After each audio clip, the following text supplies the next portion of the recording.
Okay, so Okinis Dunidani Gu Terryn Williamson, Skabi Bikani. Hello, my name is Terryn Williamson, and I am grateful to come from the Blackfeet Nation. I would like to first start off by saying thank you to the Little Shell tribe for allowing me to present to you all today.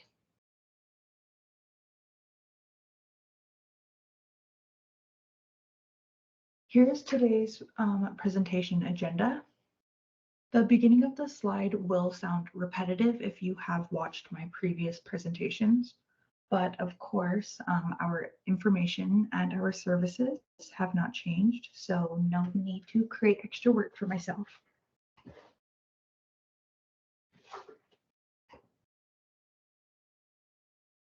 I just want to go over a little bit about who I am and where I come from. So I was born and raised on the Blackfeet Reservation along the Two Medicine River, 12 miles south of Browning, Montana. I am a very proud enrolled member of the Blackfeet tribe, and I was also raised in a traditional household, which I attended various ceremonies in my life. In 2013, I graduated from Browning High School, then decided to further my education at the University of Montana. Due to a very personal loss of my best friend, I decided to move back to Browning. That is when, in 2015, I became a mother, and to continue my education, I enrolled in the Blackfeet Community College. That is when I graduated as a certified nurse's assistant to better provide for my son. I decided to make a positive change by relocating to Butte, Montana with my cousin's support in January of 2021. I put my caregiving experience to good use by securing a residence aide position at a local nursing home. However, I desired to do more with my new community. I discovered the Butte Native Wellness Center and decided to explore any potential job opportunities. In July of 2021, I landed a position as the medical receptionist, and over time, I transitioned to become the care navigator before ultimately settling in as the cultural specialist as early as 2023. In the fall of 2024, I will begin my journey to major in history and to also minor in ethnobotany at the University of Alaska Fairbanks. This is to further my education and career as a whole. During my next presentation, I will be going more into depth of what ethnobotany is. For right now, it's for a quick description, it is the study between the human connection and plants. It is also referred back to the indigenous knowledge with the connection with plants also. So in my next slide, in my next presentation, I will go into further into that. I wanted to add a visual of where I come from. On the left-hand side, you will see a picture of Glacier National Park. In the middle of the lake, St. Mary's Lake, you can see Goose Island. Growing up on the Blackfeet Reservation had one major perk. That is to be able to visit Glacier National Park every year. This is my people's traditional land. Glacier National Park was able to make it into our treaty of traditional territory, meaning that this gives us access to our lands without a price. The second picture is a really good aerial photo of Butte. You can see the famous Gallus frames, which entails the amazing history of this old miner town, which is where I call home today. And I really come to love this community and everybody in it. Okay, that is enough about me. On to the UIOs. A UIO, as described by the Indian Health Service, is a nonprofit corporation located in an urban center with a board of directors, 51% of whom are American Indian or Alaskan Native. Its primary purpose is to establish and manage an urban Indian health program and other associated activities. As outlined in Title V of the Indian Healthcare Improvement Act, there are 41 UIOs across the nation. 5 of those reside in Montana.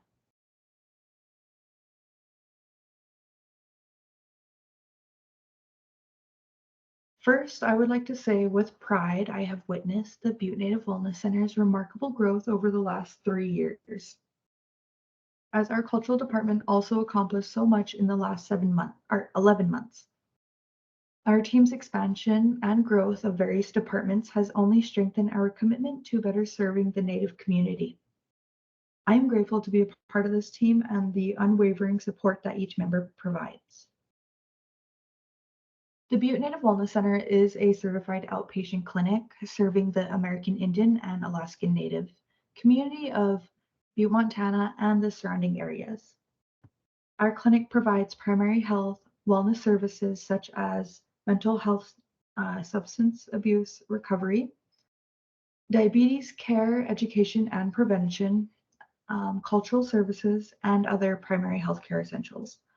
We promote a healthy community for all patients with the goal of improving overall wellness.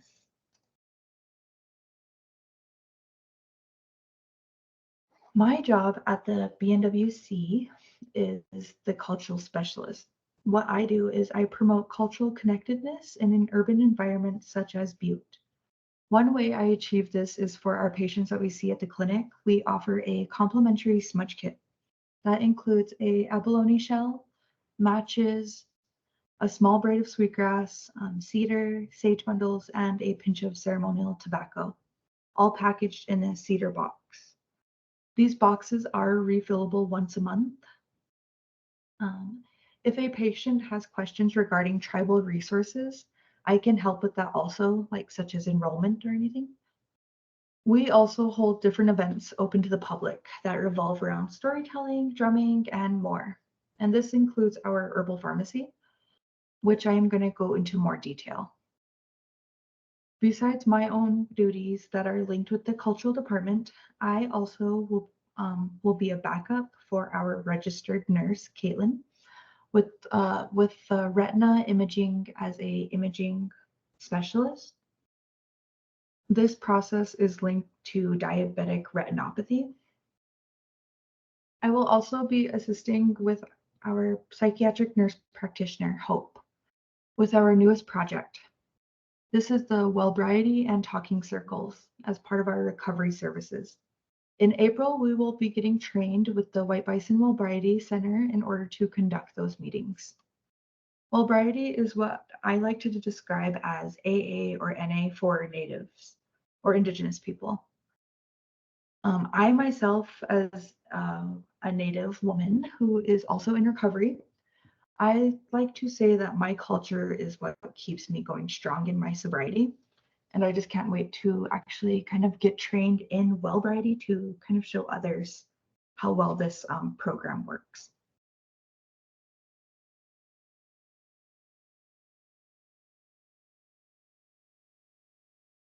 So what is the herbal pharmacy? Our herbal pharmacy is made up of 13 different herbs, as you can see by the list there. The herbs actually coincide with Native American culture across the nation. So it's not just belonging to one tribe, it's literally any and every tribe across America.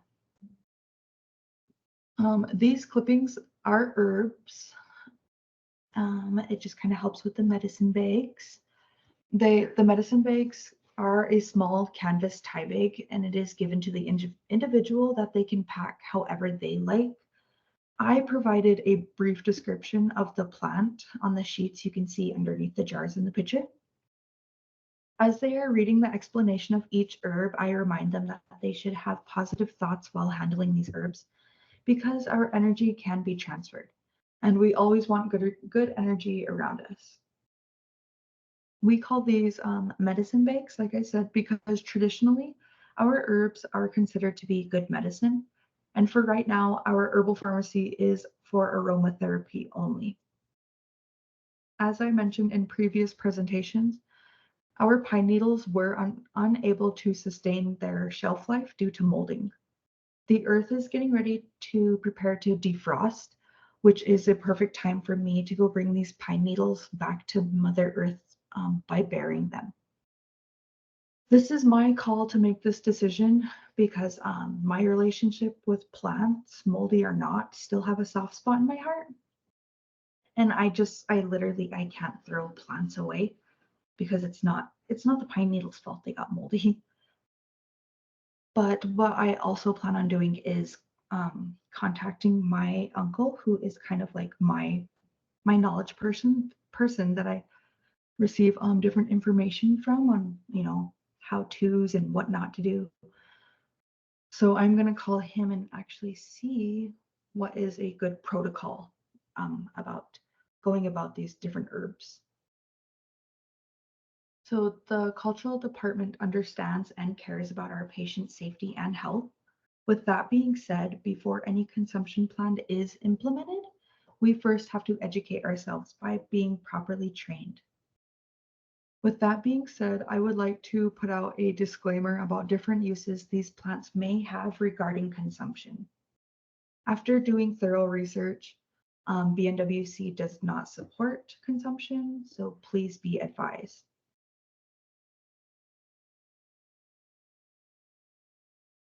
Before I explain why it is implemented, I would first like to mention how it all got started.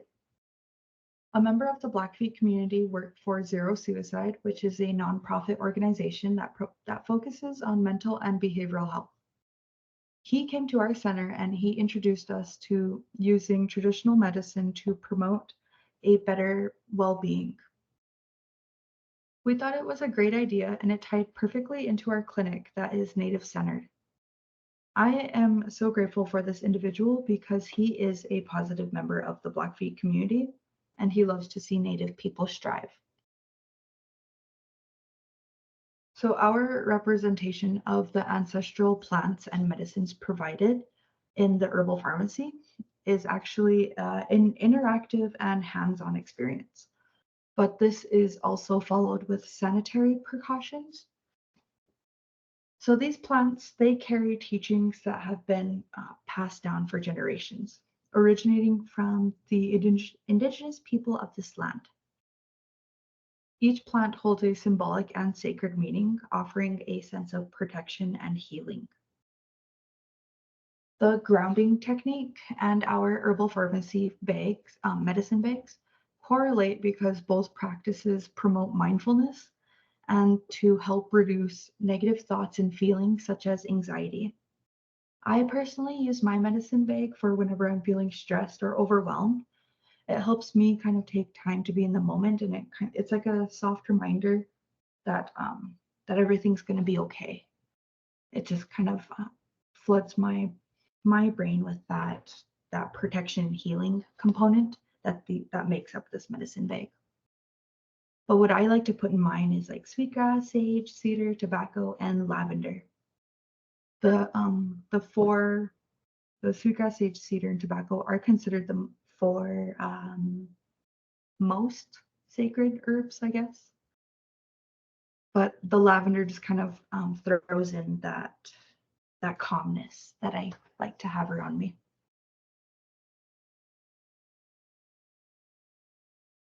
The herbal pharmacy is available to anyone to make one.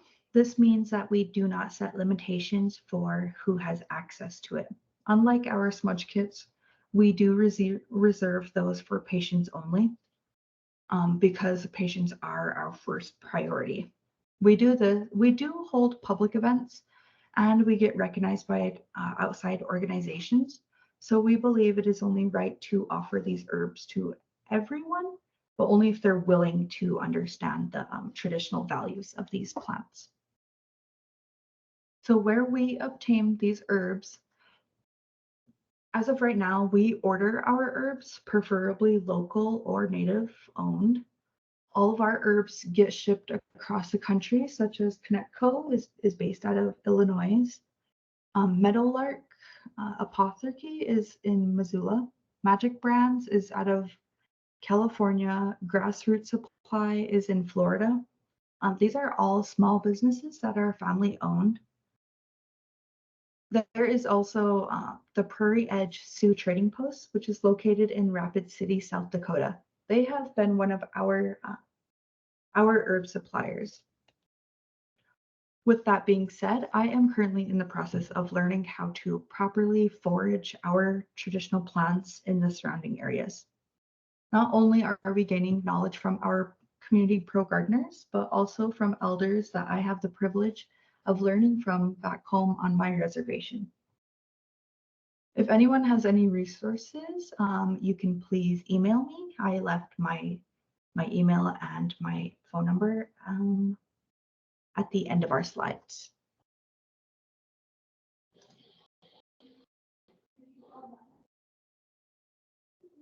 So plans moving forward. As our clinic continues to grow as a whole, it gives our cultural department to expand as well. Our firsthand experience at gardening this past spring and summer was a successful one. I watched the clinic's garden grow a variety of different vegetables. That was like rhubarb and bok choy, and it was amazing. The cultural department was gifted the spirit germplasm sweetgrass starters, which we did plant in our community garden bed. The sweetgrass had a successful season also, but due to the grass-like plants consistently growing in every single garden bed, we decided it was best to safely remove the sweetgrass before it went dormant for the season. With these freshly harvested plants, we took the sweetgrass to my supervisor's house, which is a residential area, and that's just where they live for right now. This spring, we plan to create our own like garden beds in a private setting made of like large barrels. We have a whole process in place. And this is where we plan to start our own sweetgrass crop. That way we can provide it for the center and the community as well. With the relationship we have gained over the past year, when it comes to holistic approaches and gardening, we are very confident in our decision to not only grow our own herbs, but to be able to forage them and gift them as well.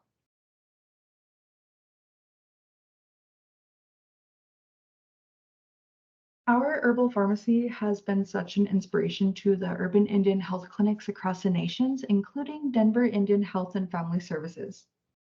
Denver was so influenced and moved by our project that it motivated them to put together their own herbal pharmacy project also. They introduced the 4 sacred herbs, which is sweetgrass, sage, cedar, and tobacco, during their pilot launch.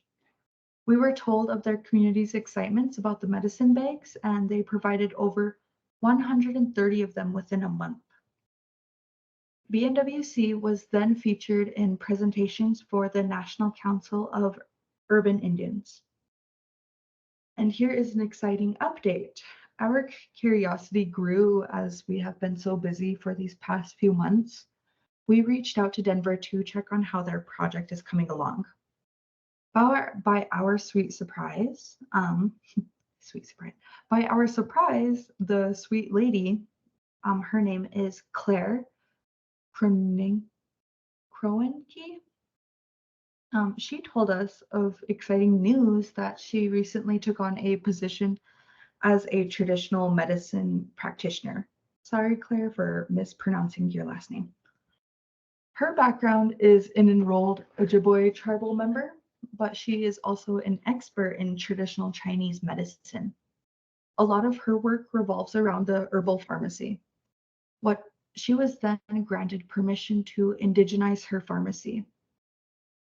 This is such an inspirational project, and we are so grateful to be a part of it.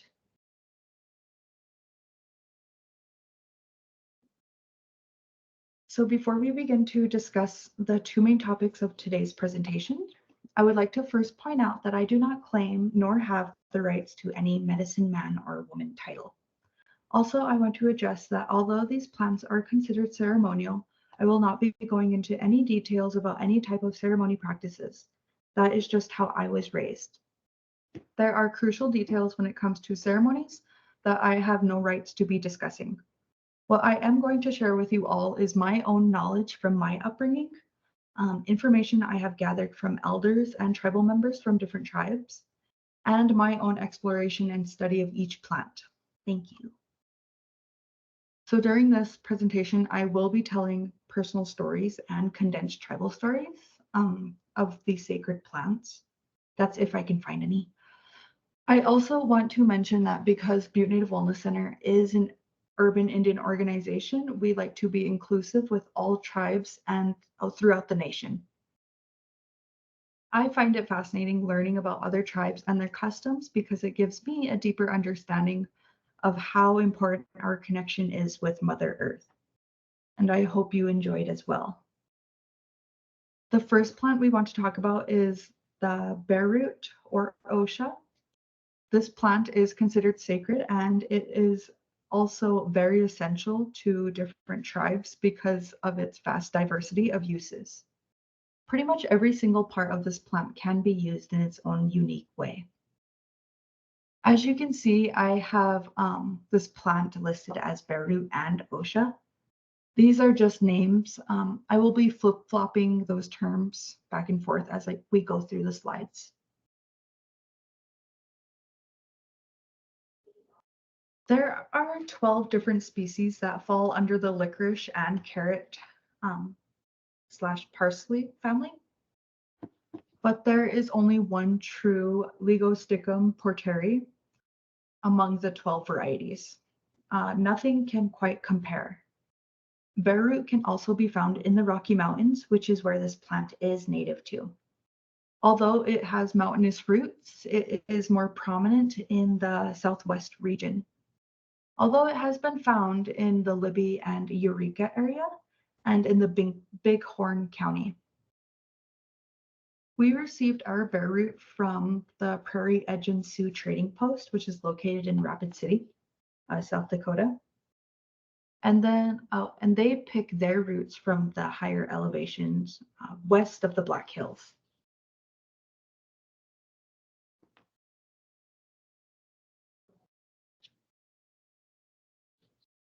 As you can see, I added the famous triangle diagram to represent the classifications of Oshá according to the United States Department of Agriculture.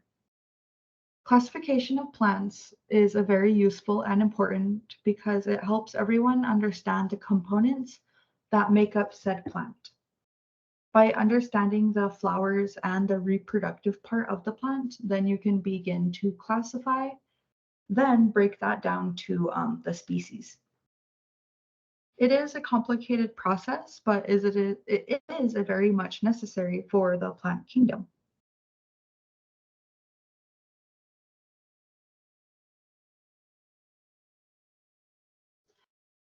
I have two separate lists explaining the characteristics above ground section and also the underground portion. Although most plants label their roots as just roots, this plant's significance regarding the roots come from the healing properties that are held within. These roots are important for identifying bear root because they have a very distinct feel, look, and smell to them. Once these roots are identified correctly, that is when they can be categorized as Oshá or bear root. If the roots do not smell like that very potent celery-like smell, then it's not Oshá.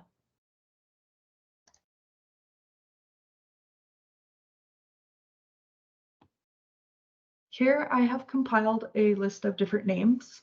I know these are just some of the names this plant has been called. It really depends on where the root was extracted and by who. It is said in some native languages that the word Oshá means bear, and in Dene or Navajo, bear is pronounced as sh. And in Spanish, bear is pronounced as osa. From what I understand, they combine the two languages and they come up with Oshá. The reason why I think they would incorporate the Spanish word for bear is because the Hispanic population in the Southwest and Mexico found this root to be to be useful as well.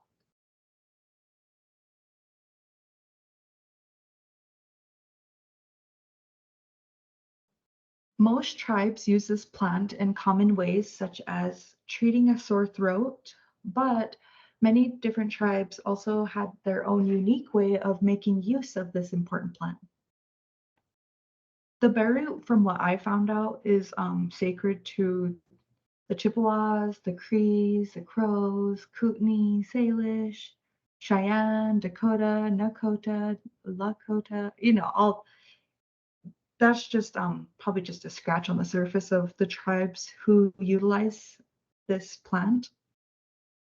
The Crows use the roots by making it into teas, and it calms the nerves. They also claim that bear root can ward off evil and or misfortune. While I was living in Washington, I was introduced to bear root.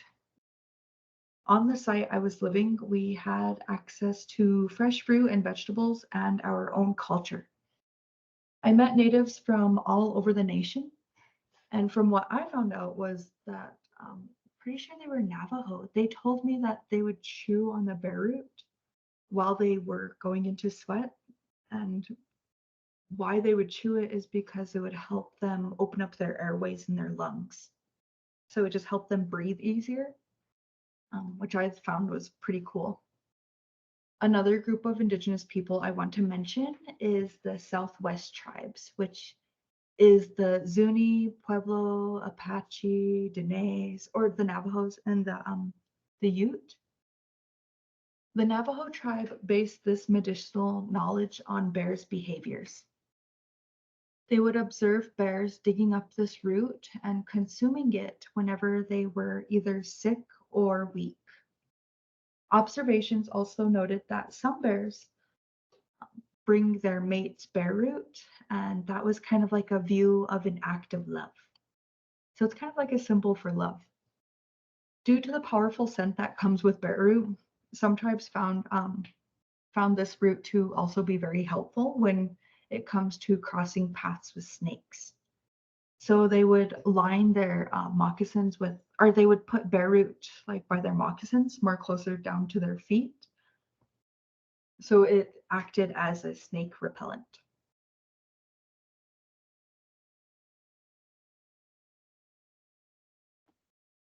So the traditional medicinal properties, although many tribes use this plant in their own way, the medicinal properties pretty much stay the same. Bear root is linked to treating sore throats, cough, cleared sinuses, and to relieve headaches, which are just a few ways the tribes utilize this plant. Because of the multitude of healing techniques for different ailments, this plant is highly valued by both Indigenous people and bears.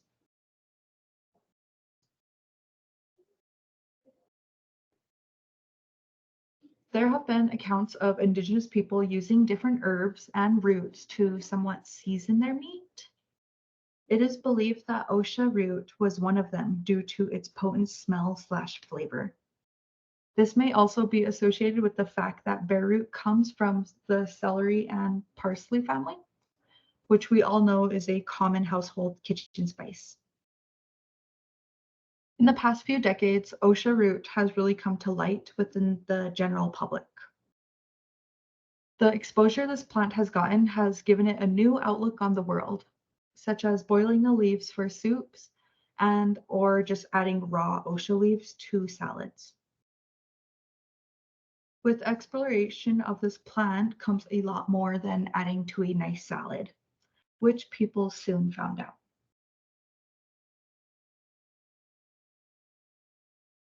As I mentioned before in the previous slide, Oshá has become more famous within the last few decades to everyone, not just Native Americans. There have been test tube studies that conducted to show how this root has the healing properties to fight against numerous bacteria, including staph infection, E. coli, and bacteria leading up to food poisoning. In a study of mice with type 2 diabetes, Oshá root extract significantly reduced blood sugar levels after they consumed sugar. Another study in rats found that the extract helped to prevent the formation of stomach ulcers. There has yet to be human studies to be conducted, but from my understanding, I think the Indigenous people covered that portion of studies a few thousand years ago. And this concludes the bare root discussion. We are now going on to our next plant, which is mullein. Although the Indigenous people of this land utilize this plant, it is actually not native to North America.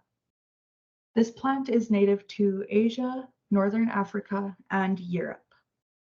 I will explain more in the next few slides, but first allow me to explain the plant specifications, including the classification of the plant and how to identify the plant by learning the characteristics.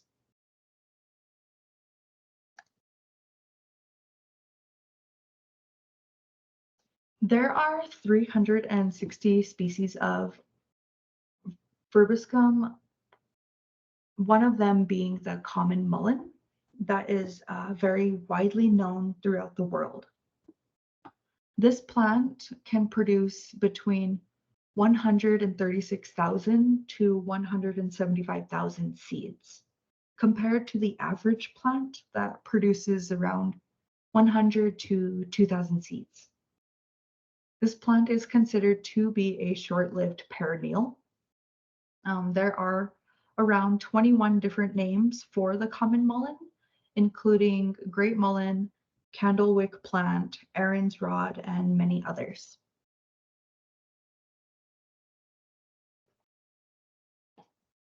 As I mentioned in the Oshá classification slide, the diagram shows the breakdown of the plant itself. I find it necessary to use this diagram when comparing plants because it really does tell you how to differentiate plants from one another. You can just by looking at the names, you can already tell that they are very, very different.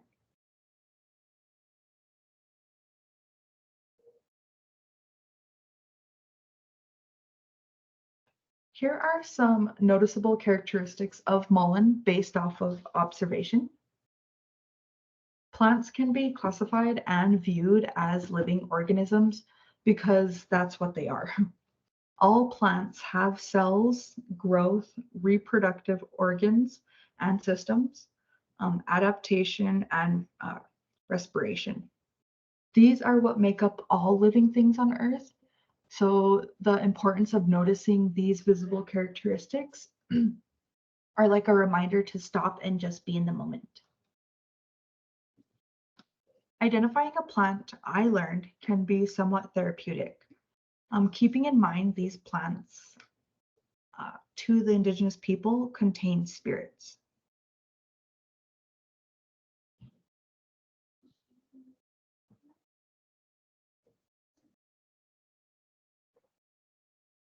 I want to go over the history of mullein because as I was doing my research, it was honestly a big surprise to me because I always heard that mullein, I could have swore it was native to the Americas, is what I'm trying to say. Because just how it was talked about and how natives used it, but I was completely wrong. The settlers actually introduced this plant to the New World.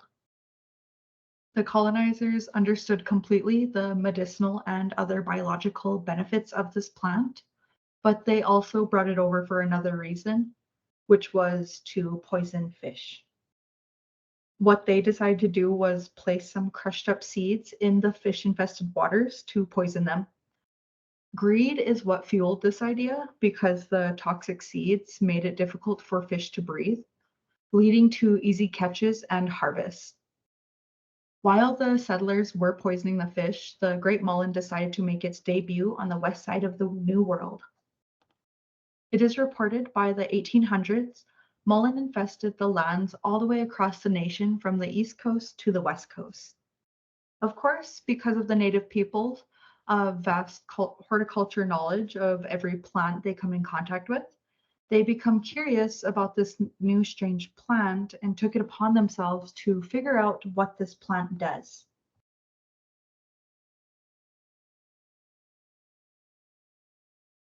Indigenous people view plants, excuse me, Indigenous people view plants as gifts, and for something as useful as mullein was a surprise yet blessing for them.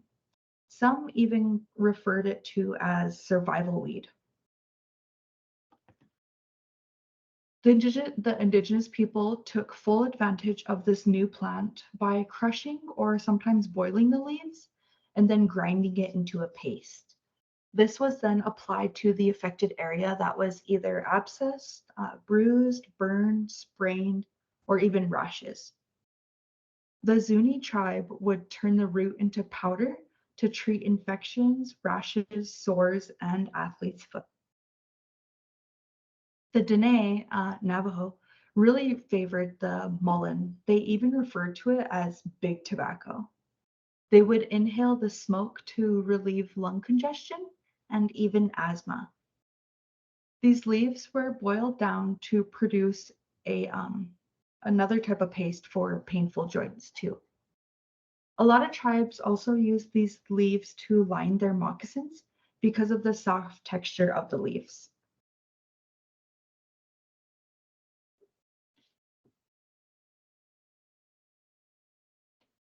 Today, you can find mullein in all 50 states. It has become so widespread. According to the Healthline article, mulling over mullein, this plant can be beneficial, but it is to be advised of the seeds because remember they were used to poison fish. Test tube studies have been conducted to find out that mullein can kill viruses on contact, and they can even help certain medications work better that are used for influenza. Mullein oil is extracted from flowers and leaves, which can be a remedy for earaches, eczema, and other skin conditions. The National Library of Medicine tells of a blind study conducted on 171 children between the ages of 5 through 18. All children were treated for ear infections, and they were either given herbal mullein extract drops, antibiotics, or without a anesthetic, which is like a placebo. The research concluded that the mullein herbal drops were able to reduce pain, and they also noted that this didn't have any side effects. Altogether, this plant contains antibacterial, antiviral, anti-inflammatory, pain-relieving, anti-tumors, and antioxidant properties.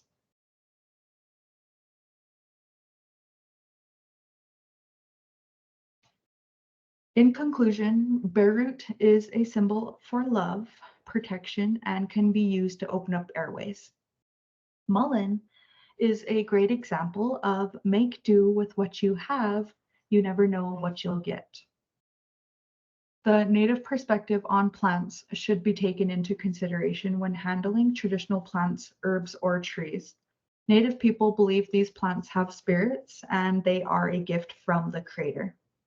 The reason why I want to add this slide is because we can all learn something from plants. And you do not have to be native or from a certain tribe in order to give the respect these plants deserve. Thank you.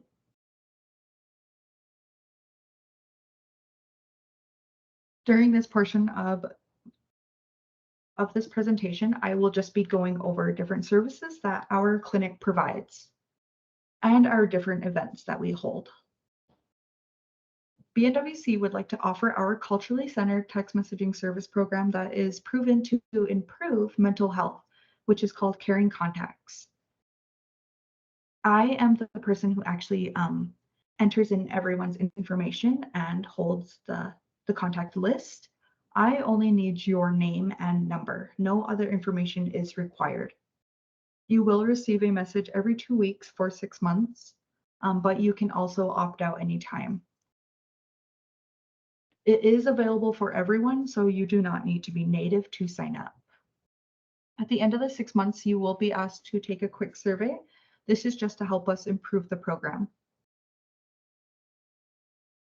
After I have entered you into the system, you will receive a text message requesting consent.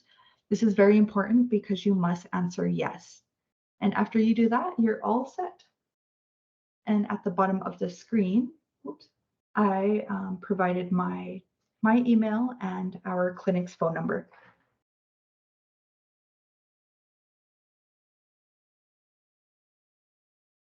As I mentioned at the beginning of the presentation, we hold weekly and monthly events. Here is a list of date and times. I am just going to do a quick summary of each event we hold in no particular order. The first one I want to talk about is our Indigenous meal kits. They have been a great success. It is every Thursday from 9 to noon or 1 to 4. It is like a first come, first served basis.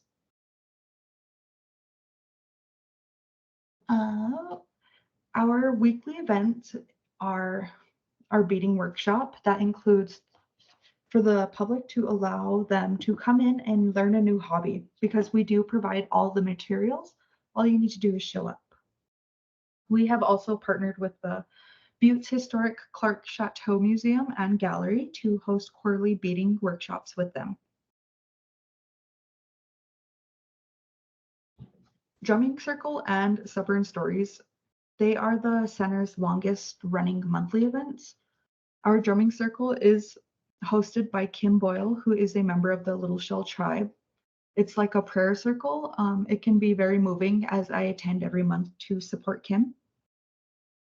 Supper and Stories is run by myself and the registered dietitian, Amy. Each month we feature a different tribe. For March, we are featuring the Nez Perce tribe. I find different stories that correlate with our meal. The supper portion is based on the tribe's traditional foods, and it is served as the My Native Plate has intended, which is a food guide to proportion control and healthy habits that is Native-centered. The NWC has also started a book club that creates a connection through culture and literature. This is done by featuring Indigenous authors and books relating to Native people. This month is actually the book Love Medicine. I picked it up myself. And finally, my presentations, which are the traditional herbs and medicine that happen on the third Friday of each month from 2 to 4. And you can actually scan that QR code to receive the link. You can actually, if you have any questions or anything regarding this presentation, you can email me. It's twilliamson@butenwc.org. And yeah, I really like to hear from people. I have had people call me. So yeah, just let me know how you like the presentation. With that, I would like to conclude this and say thank you for listening to me today. Our March's presentation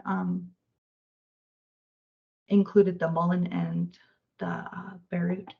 But next, I put February presentation. That is supposed to say April. I'm sorry about that. April's presentation is lavender and mint. And thank you again for listening to me.